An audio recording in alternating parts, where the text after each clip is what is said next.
Aku Arina Rama, hari ni kita nak buat crest slide.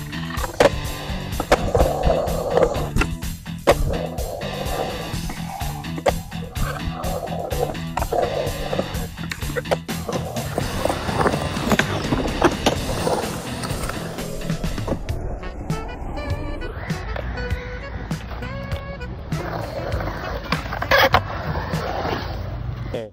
So nak buat crest slide, so basically first pandai buat tail slide lah. So lebih kurang same motion.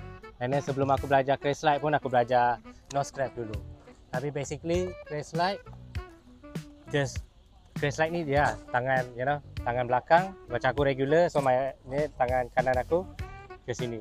And then sambil aku ke sini, sambil tu lah aku buat crest slide juga. Dia basically macam tail slide.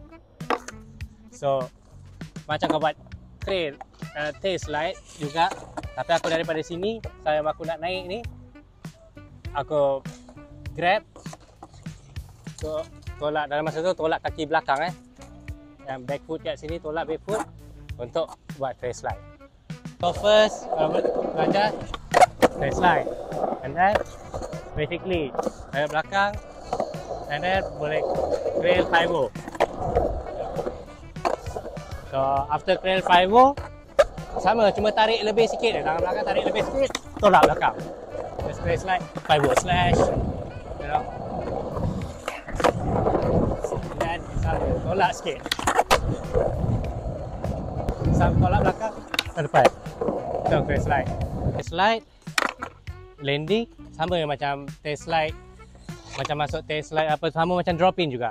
So tapi cuma bila kita crest slide, kadang-kadang badan kita macam ni, so get ready untuk pusing balik badan ke arah normal lah. Basically kalau crawl nak land crest slide, sebab kita dah move body lebih sikit, crawl tolak, badan pusing balik. So tangan belakang, tolak kaki belakang, crest slide.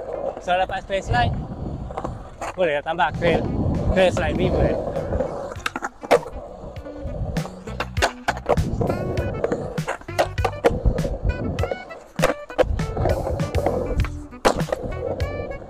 Okay, apa yang aku dah cakap, respect the ball, you know, even korang skate dekat street, jangan meludah dekat ball tu kalau korang tak skate dekat ball tu.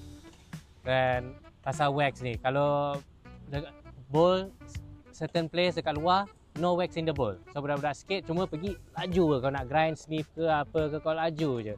So jangan wax, ingat orang lain nak skate. Dan ya, nak improve skateboarding, tengok skate video banyak, think globally. Rock and roll, shred, yeah.